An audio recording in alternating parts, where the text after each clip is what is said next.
noches y bienvenidos una vez más a su programa Voces. Voces es una iniciativa de la Promotora de Desarrollo, Educación y Cultura, PRODEC. Esta noche va a ser una noche especial. Vamos a empezar anunciándoles que tendremos el esperado sorteo de un juego de mesa. El juego de mesa se llama Biomaniac y está auspiciado por Hildalandia. Hildalandia es la marca de la profesora Hilda Romero del Colegio Monte Alto. No sé si recuerdan, pero hace como 2 semanas la tuvimos aquí como invitada y conversamos acerca de los juegos de mesa.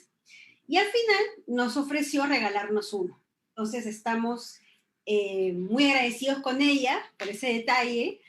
Ya tenemos el juego y, en fin, entonces, ¿cómo vamos a hacer con el sorteo? Les explico la dinámica. Muy, muy, muy fácil. Simplemente a lo largo de este programa, es decir, estamos 7 y 7, hasta las 7:35, entre 7 y 7, que es ahorita, ¿no? Y 7:35, ustedes pueden dejar comentarios o preguntas acerca de la entrevista. Ya les voy a contar en breves momentos a qué invitado tendremos hoy. Y las personas que participen en el lapso del programa, es decir, entre 7 y 7 y 7:35, dejando algún comentario o pregunta para el invitado, participarán automáticamente en el sorteo. Al final del programa, 7:45, diremos quién es el ganador, quién es el suertudo. Y ya está. Ya está. Anunciado punto uno, anunciado el sorteo. Y ahora quiero darle la bienvenida a Carlos Zambrano. Carlos Zambrano estará en breves momentos con nosotros, igual antes del informe que siempre nos tiene preparado nuestra super producción. Quería contarles que él tiene un canal de YouTube. Hoy día vamos a hablar de literatura. Él tiene un canal de YouTube que se llama El Mal Lector. El Mal Lector, imagínense, una persona de literatura y tiene un canal que se llama El Mal Lector. Ya le preguntaremos por qué el nombre. Y este canal ha sido ganador de los incentivos a la difusión de la lectura del Ministerio de Cultura, nada más y nada menos. Entonces, antes de conversar con Carlos Zambrano, docente de literatura, vamos con el informe de la producción.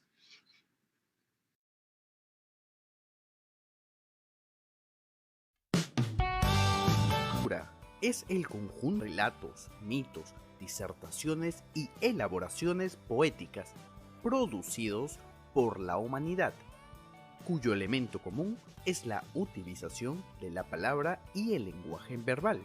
Hoy en día es un gran reto fomentar la literatura en las generaciones marcadas por la tecnología, pero es necesario cultivar el apego por este importante curso. Hoy en Voces hablaremos de cómo enseñar la literatura de forma dinámica, para la cual nos acompaña Carlos Zambrano, docente de literatura, quien actualmente dicta talleres de lectura y escritura creativa para jóvenes. Además, cuenta con un canal literario de YouTube, El Mal Lector, que ha resultado ganador de los incentivos a la difusión de la lectura del Ministerio de Cultura.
enganchen a la lectura, ¿no? Que les hagan ver que puede ser algo realmente entretenido la lectura de por sí. Y de hecho, en este sentido yo trabajo mucho por eso con el género del cuento, ¿no? Me parece que el género del cuento hace algo que genera mucho impacto, que es el placer de terminar una lectura. Terminar, cuando un alumno termina, cuando una alumna termina un texto literario, es una satisfacción que no sé cuántos de nosotros la tenemos. Una novela de 300 o 400 páginas, a ver, son muchas noches, muchos días, muchas semanas, pero si uno puede leer un cuento en 2 días o inclusive en 1 hora, decir, caramba, qué buen texto, y lo terminé, eso va fortaleciendo el vínculo con la lectura. Por eso yo trabajo fundamentalmente el cuento. Después los chicos pasan a las novelas o van a la librería y compran un libro, pero ese interés nació con el cuento. Y por eso que el cuento me parece un género tan importante, ¿no? Para incentivar la lectura. Inclusive el microcuento, ¿no? Que es un cuento mucho más corto.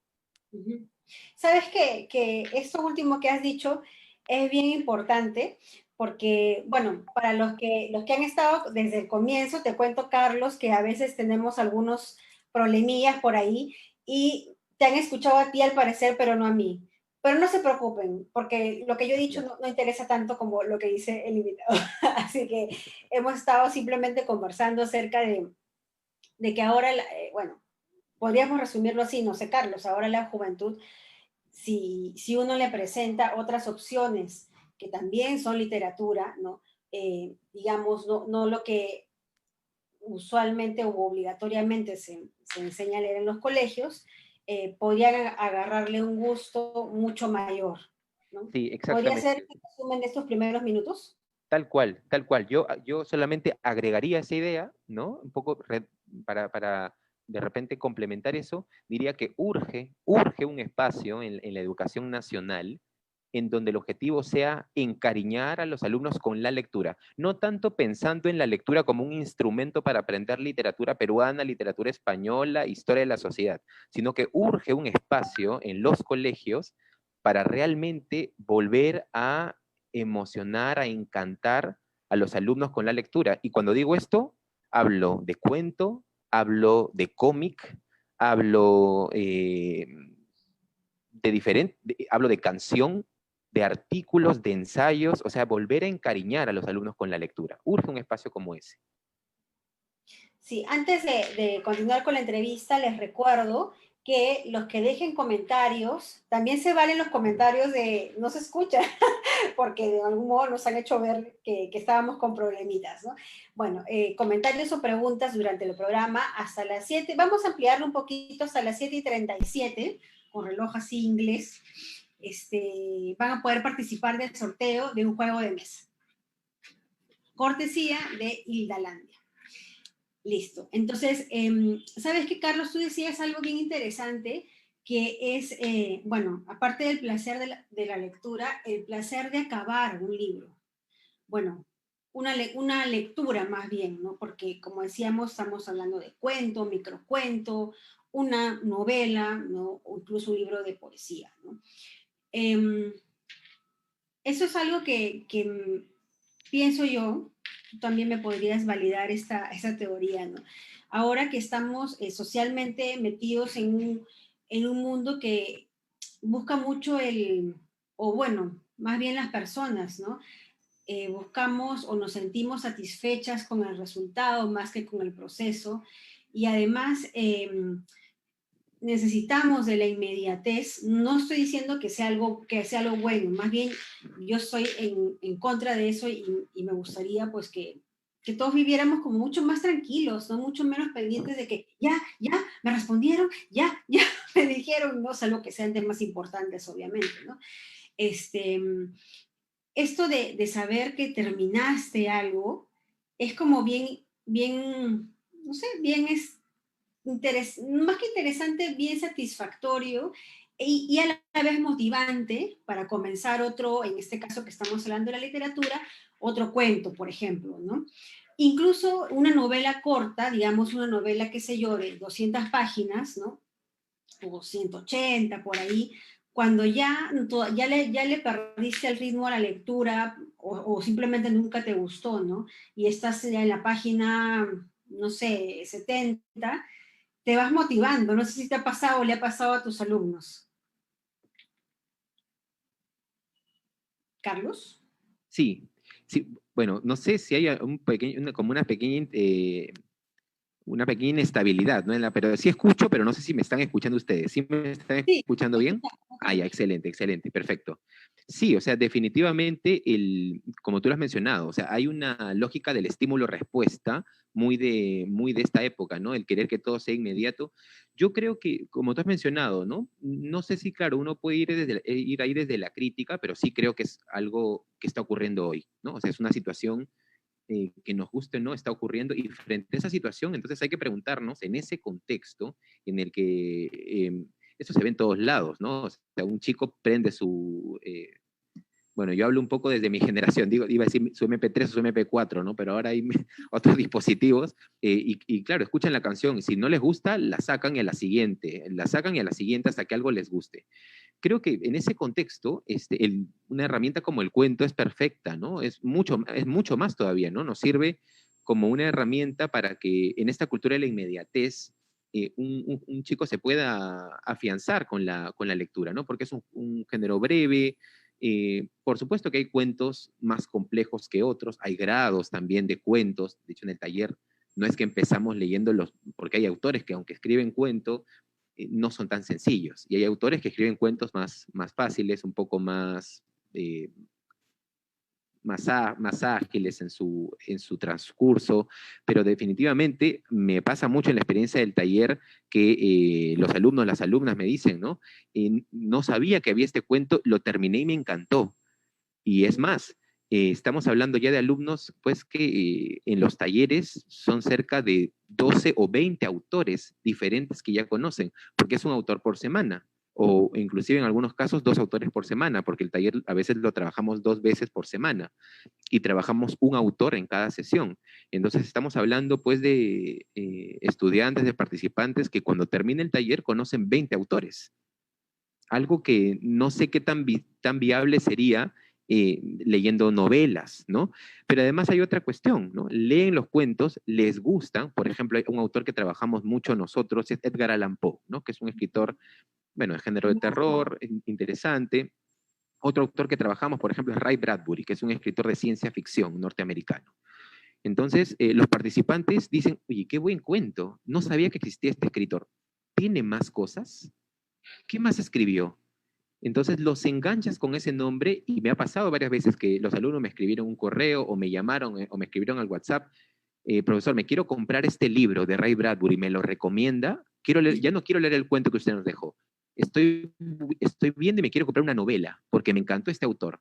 ¿Qué le parece? Le digo, oye, está bien.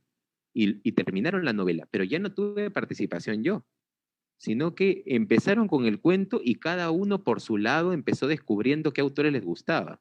Igual, cuentos de autores, es lo que yo les digo a los alumnos, no todos los autores te van a gustar. Es bueno que pases por las experiencias, si alguno no te gusta, no pasa nada, pero los que te gustan sí son descubrimientos, ¿no? Por eso que me parece que el cuento es tan útil en tantas direcciones, ¿no? En tantas direcciones.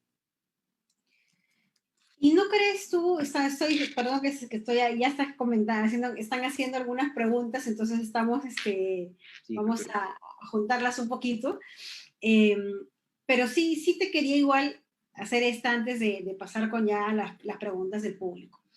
Eh, es cierto que una persona, bueno, sobre todo cuando se está metiendo en ese mundo de la literatura, todavía hay que generar esa motivación, ¿no? Como dices tú, que descubra qué autores le gustan. Pero a la vez, ¿cómo los motivamos con respecto a los clásicos, a los que es como que sí o sí los tienes que leer? No estoy hablando de obligación de que el colegio o quien sea, ¿no? O no solo la universidad, ¿no? Obliguen, sino que es como que tendrían que conocer, aunque no se lean todo el libro completo, al Quijote, las mismas tradiciones peruanas que mencionábamos, ¿no? Eh, el, el Miocid, la Odisea, en fin. ¿Cómo se hace para motivarlos cuando quizás, estoy pensando, por ejemplo, en la Odisea, sea un lenguaje, o en el mismo Quijote, ¿no? Un lenguaje que no les atraiga demasiado, pero que sin embargo, digamos que culturalmente es importante tenerlo en la currícula y en la currícula propia de cada uno, digamos, ¿no? En el bagaje cultural de cada uno. Sí, sí, es una pregunta muy interesante porque lleva a que los profesores de literatura repensemos cómo acercamos a los alumnos a los clásicos, y que pensemos una estrategia, ¿no? A ver, por un lado yo creo que hay textos clásicos, por ejemplo, pensemos en Don Quijote, que es el que mencionamos y la idea que todos tenemos de clásico. Es una novela que definitivamente puede leerse en secundaria, cuarto, quinto de secundaria, pero creo que esa novela, por ejemplo, completa, le aporta toda su riqueza a un lector de cierta edad, que no sé si es necesariamente lector escolar. Ahora, no significa esto que no haya que pasar por el Quijote, pero yo sí diría que a esta generación y a las generaciones que vienen es bueno darles no toda la novela, pero sí de pronto, a ver, vamos a leer los 3 primeros episodios del Quijote. Conozcamos el Quijote. Miren, les puedo hablar de qué trata, pero leamos esos 3 o estos primeros 5 episodios, ¿no? ¿Qué tal? ¿Qué nos parece? Porque claro, un alumno ve los 2 tomos del Quijote, que son 2 tomos, cada uno de 600 páginas, y no sé si eso es tan motivador como disuasivo, ¿no? Yo diría, leamos el capítulo 23, leamos el capítulo del 1 al 5, la salida de Don Quijote, breve, y después conversemos sobre eso. Si a un alumno le gusta eso, va a buscar el libro por su cuenta, y no hay nada mejor que ir a un clásico por propia cuenta, ¿no? Por propia cuenta. Entonces yo diría, y lo mismo, ¿no? Con el Miocid, lo mismo con tantos textos clásicos que tenemos, ¿no? No ir a todo el libro, sino fragmentos, partes. Bueno, ahora sí vamos con las preguntas porque el tiempo corre, el tiempo vuela, el tiempo sigue su curso, como decía un narrador de fútbol, me acuerdo. Mariana Villalba nos pregunta, te pregunta, ¿qué cuentos recomiendas para la primaria, edades menores, para que amen la lectura? Sí. Bueno, yo diría que, por ejemplo, para primaria, sobre todo pensando en los grados de quinto y sexto de primaria, se requiere mucha acción y muchos elementos visuales, ¿no? Un autor, por ejemplo, interesantísimo es Ray Bradbury. El escritor norteamericano Ray Bradbury, la mayoría de sus cuentos transcurren en naves espaciales, fuera de la Tierra, este tipo de temas que a un lector le pueden parecer fascinantes, ¿no? Porque salen de lo cotidiano. Ahora, otro autor, por ejemplo, que me parece espectacular y que a mí nunca me ha fallado, es Edmundo de Amicis, el escritor italiano Edmundo de Amicis. Tiene una novela fascinante, que es novela y libro de cuentos a la vez, ¿no? Que es Corazón. Es una novela en donde los alumnos escriben cuentos y los cuentos que escriben esos alumnos están dentro de la novela. Entonces, es novela, pero al mismo tiempo tiene muchos cuentos dentro. Si tuviese que recomendar 2 títulos, yo diría desde ya El pequeño escribiente florentino, por ejemplo, que es un cuento inolvidable, El pequeño escribiente florentino, y el otro cuento que me parece muy bueno de Edmundo de Amicis. ¿Ese escribiente, perdón, de qué autor? De Edmundo de Amicis. Okay. Él es un escritor italiano, sí, que escribió la novela Corazón, ¿no? Y otro cuento también de él es, por ejemplo, El tamborcillo sardo, también es otro cuento muy bueno. Y si yo fundamentalmente diría Edmundo de Amicis, ¿no? Es un escritor que funciona bastante bien con lectores iniciados, ¿no? De quinto, sexto de primaria. Muy recomendable. ¿Y has notado alguna diferencia de gustos en estas edades, ¿no? Estamos hablando entre los 12, los 15 años, entre lo que más buscan las chicas y más buscan los chicos. Bueno, no ha habido tanto yo no he percibido tanto esa diferencia porque también a los alumnos varones o a las alumnas mujeres, por ejemplo, a los alumnos varones les he hecho leer textos de escritoras mujeres, pero por ejemplo, hay una escritora que se llama Shirley Jackson. Yo no conozco mejores cuentos de terror que los de Shirley Jackson. Es fascinante. Tiene la manera como trabaja el cuento de terror, o sea, a lo que voy es que uno podría pensar que las escritoras mujeres se define dentro de un tipo de cuentos y los escritores varones escriben un solo tipo de cuentos. Sin embargo, la experiencia un poco de los escritores es que son muy distintos y sus temas son muy diferentes, ¿no? Entonces no he percibido tanto esa diferencia. Sí hay, por supuesto, me ha pasado algún matiz de que muchos varones prefieren cuentos de mucha acción y no tanto el drama, ¿no? Y no tanto el drama. Eso sí, por ahí, pero ha sido una cuestión mucho de gustos, no sé si tenga, a raíz de eso se podría sacar una conclusión, ¿no? Pero en líneas generales no diría que tanto, ¿no? Ok. Ahí tenemos otra pregunta de Jacqueline Morote. Buenas noches. ¿Cómo podemos motivar la lectura en adolescentes o con qué tipo de lectura motivarlos? Bueno, ya más o menos hemos contestado con cuentos. De repente, en chicos mayores, porque antes estábamos hablando sobre todo, ¿no?, de sexto grado, por ejemplo, ¿no? Pero ya cuando están saliendo del colegio, ¿tú has notado alguna diferencia, Sí. alguna preferencia específica?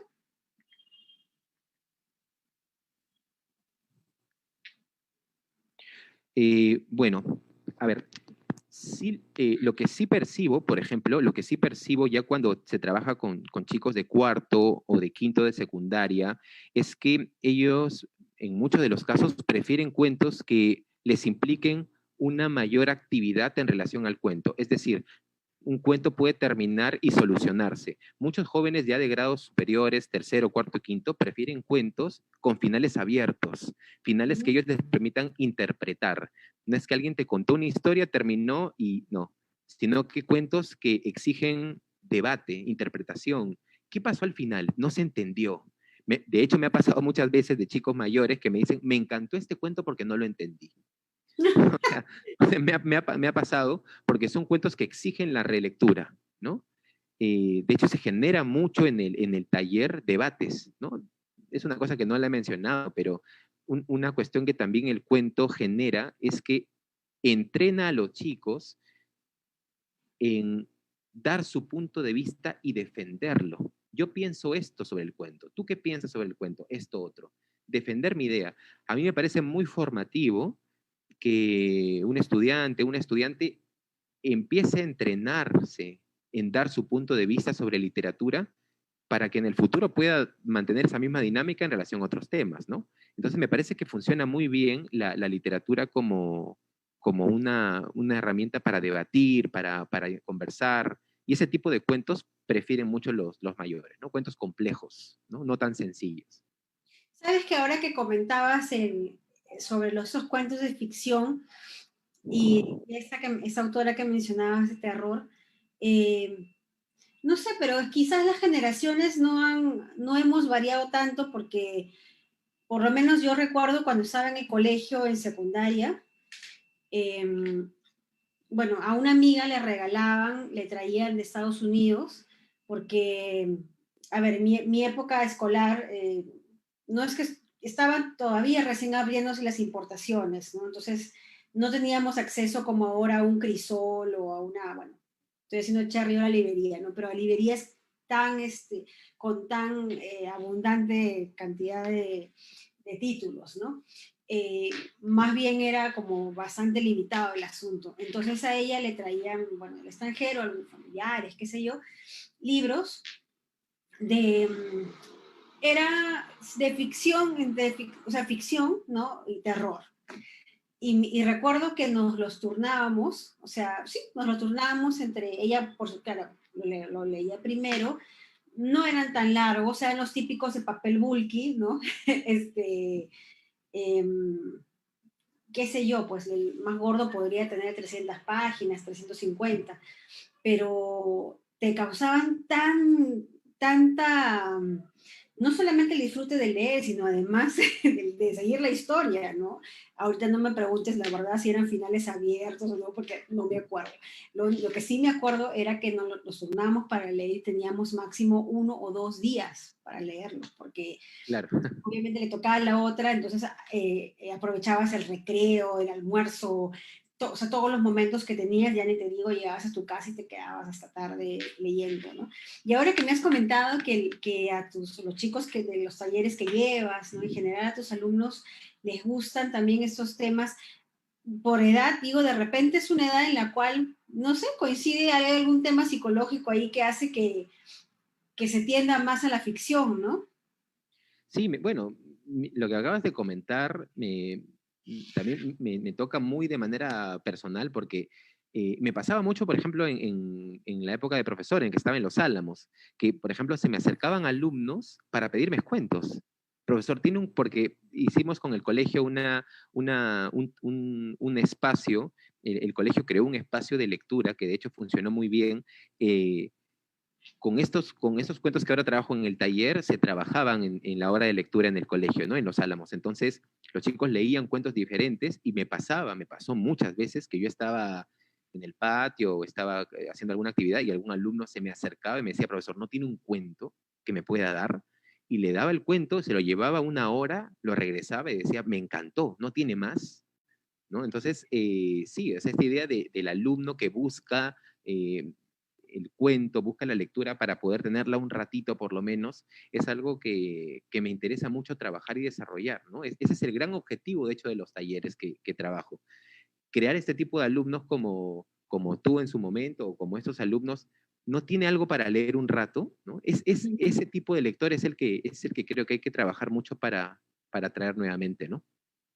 Sí, y no sé si coincida también con si sea un tema de generación, coincida con un tema de generación, pero a mí más bien ahora se me ha dado por leer Jane Austen, o sea, nada que ver, ¿no? Con mi ficción del pasado, ¿no? Pero sí es como que, no sé, será porque es una narrativa mucho más reposada.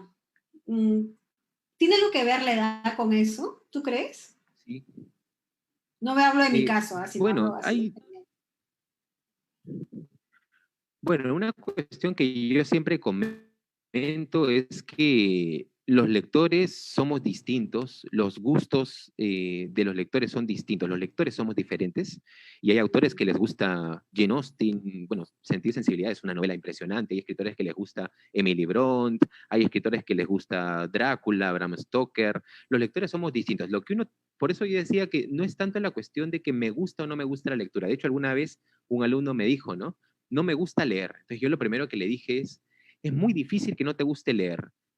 Lo que tal vez ocurre es que no te has encontrado con el tipo de libros que te gusta, porque hay tantos libros que es muy difícil y hay tantos autores que yo, a ver, hasta me la puedo jugar. Es imposible que no te guste uno de esos libros, pero tienes que encontrar el que te gusta. A mí también me pasa, a mí me encanta la lectura, pero no es que me encantan todos los autores.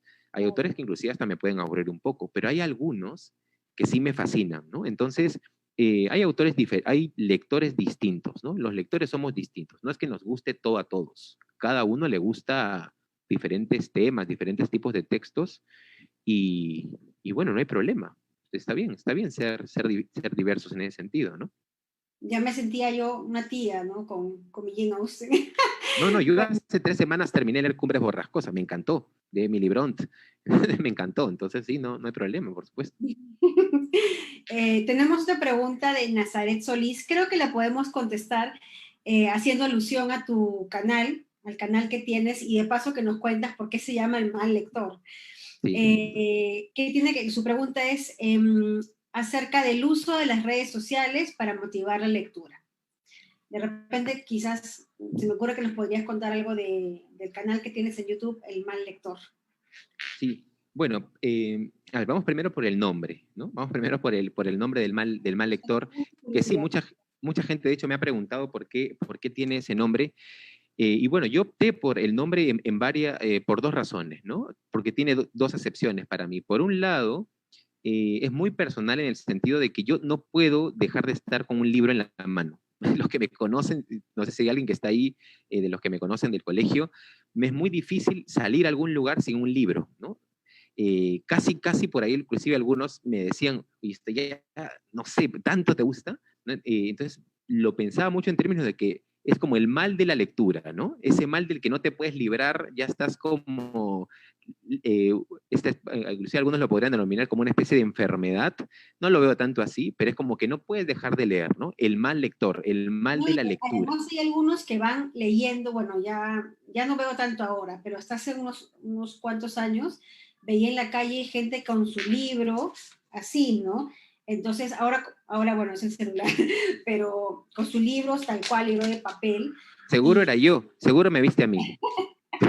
y bueno, a mí me pasa algunas veces también y que de verdad es todo un arte, ¿ah? Porque hay que lidiar pues, con los baches, en fin, con todo lo que te puedas Sí, encontrar en el camino, pero sí, como sí. dices tú, es una especie de vicio, no es un vicio realmente, o sea, pero Pero es algo que no puedes dejar, ¿no? es curioso que lo vean así, o sea, también hay algo de eso, ¿no? Habría que reflexionar sobre eso. Hay muchas personas que consideran que alguien que lee mucho, hay algo raro ahí, ¿no? Hay algo sintomático en que se piense eso, ¿no? Esta persona lee mucho. Hay algo que debe estar mal, ¿no? Que es algo, no sé si Parece que eres sintomático, pero por un lado. Por un lado tiene esa acepción el tema del mal sí.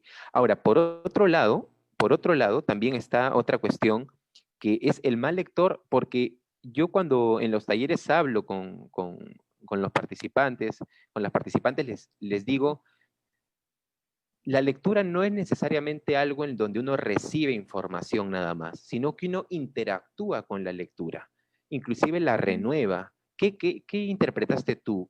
¿Tú qué ves en este texto? ¿Pero qué quiso decir el escritor? Al margen de lo que él quiso decir, ¿tú qué piensas? ¿Cómo te tocó a ti? ¿Qué te dijo a ti? Ahora, esta manera de leer no es muy común.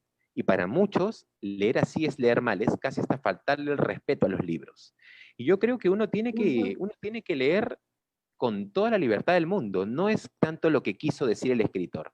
Toma el libro, toma el cuento, tenlo tú, ¿qué te dice a ti? ¿Qué te genera a ti? No perderle un poco el respeto al cuento o al libro o a la literatura en ese sentido. Para muchos leer mal es así. Y si eso es leer mal, a mí me interesa muchísimo leer mal, ¿no? Me interesa muchísimo leer mal. Y por eso es que el canal se llama El Mal Lector. El canal yo lo creé en julio, pero tenía muchas ganas de crearlo ya hace muchísimo tiempo. Lo pensé originalmente como un espacio de podcast, no como un canal de YouTube. Ujú. También tiene episodios en YouTube, pero está en Spotify también. Y de hecho, a mí me sorprende, en YouTube hay visitas y hay comentarios, pero en Spotify realmente la gente entra muchísimo, ¿no? Yo veo, bueno, veo las métricas y todo esto, lo que me da a entender que muchas personas hacen otras actividades mientras escuchan los podcasts, ¿no? Te Así. acompaña el podcast, ¿no?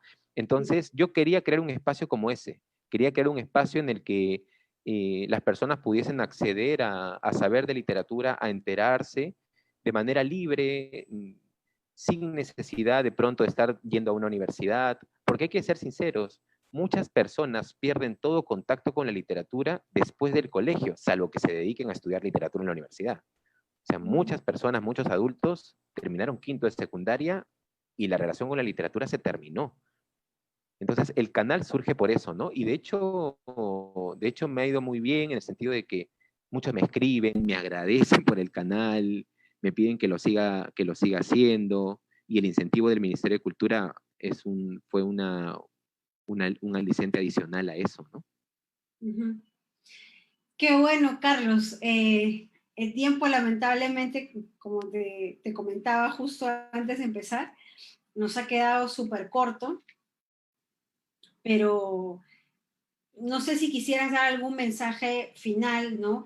Em, acerca de acercarse a los libros, ¿no? De eso que tú decías. Yo creo que no solamente para adolescentes, sino también y sobre todo para nosotros los más grandes, ¿no? Los adultos, que como bien dijiste, ¿no? Yo también pienso eso, que una vez que uno comienza la universidad, bueno, en mi caso no porque yo estudié comunicación, entonces imposible alejarme de la lectura, ¿no?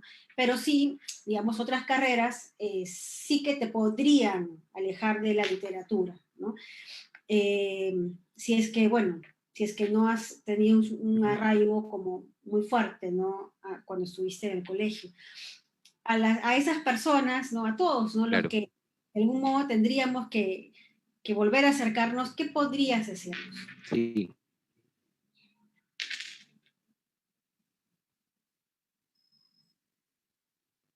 claro. Bueno, yo diría que hoy tenemos una gran ventaja, ¿no? Que es la ventaja de Internet. Hoy tenemos la ventaja de Internet en el sentido de que todos los cuentos, todas las lecturas, muchos cuentos clásicos están en Internet, uno puede descargarlos, uno puede revisarlos, hay páginas de cuentos. Yo diría que aprovechemos esas alternativas, ¿no? Yo al menos tengo algunos textos, algunos cuentos a los que les interesen. Hay títulos imprescindibles. Yo invitaría, bueno, a los que les interesa alguna lista, me pueden escribir y les facilito la lista con algunos cuentos para que puedan dárselos pues a sus hijos, porque en verdad creo que la labor de los padres de familia va a ser fundamental aquí, ¿no? Me pasa mucho en los talleres que muchos padres de familia leen los cuentos con sus hijos, los leen juntos, los discuten. Entonces yo diría aprovechar eso. Y otra cosa, final nada más. Muchas veces decimos, ¿por qué no leemos? Pero es bueno preguntarnos si es que realmente en la casa hay un lugar para leer. Porque no es que leer es una cosa como que simplemente te pones en la sala o en el mueble mientras está viendo tele tu familia. Realmente requiere un ambiente, requiere un lugar. Entonces, es una pregunta que habría que hacerse. ¿Hay en la casa un lugar que incentive la comodidad para que nuestros hijos, en este caso, lean, para que se puedan concentrar? Me ha pasado muchas veces, alumnos que me dicen, me moriría por leer, pero no tengo dónde. No tengo dónde en mi casa, no hay ni un espacio, no hay un lugar tranquilo para poder sentarme a disfrutar una lectura. Bueno, creo que esas cuestiones hay que pensarlas, ¿no? Y bueno, como te decía, hay algunos títulos imprescindibles, he mencionado algunos de cuentos recomendables, a los que les interese conocer más cuentos me pueden escribir y les doy los títulos, ¿no? Perfecto. Te pueden encontrar en el canal de YouTube El Mal Lector. Sí, me No pueden sé. escribir al canal, o me pueden escribir también al correo o al canal, o como gusten, ¿no? El correo es elmallector@gmail.com, o al Facebook también del Mal Lector, o al canal de YouTube, ¿no? Perfecto. Listo. Muchísimas gracias por esa entrevista, Carlos. De verdad que ya teníamos ganas en Voces de hablar de literatura y de estos temas tan apasionantes para muchos. Ujú. Y Sí. si quieres, bueno, te quedas en línea para saber quién finalmente ganó el juego de mesa. El juego de mesa, la ganadora fue... Tengo acá tambor y no puedo hacer un redoble como se debe, ¿no? Pero tengo acá una cosita que puede ayudar. La ganadora del juego de mesa Biomaniac es Ivonne Villanueva. Felicidades, Ivonne. Aplausos, aplausos. La suerte ha estado de tu lado hoy día. Ya nos vamos a comunicar contigo para coordinar la entrega del juego de mesa. Y nuevamente a ti, Carlos, muchísimas gracias por habernos acompañado en esta edición de Voces.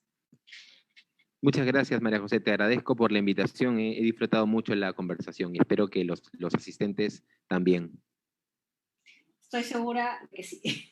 Bueno, con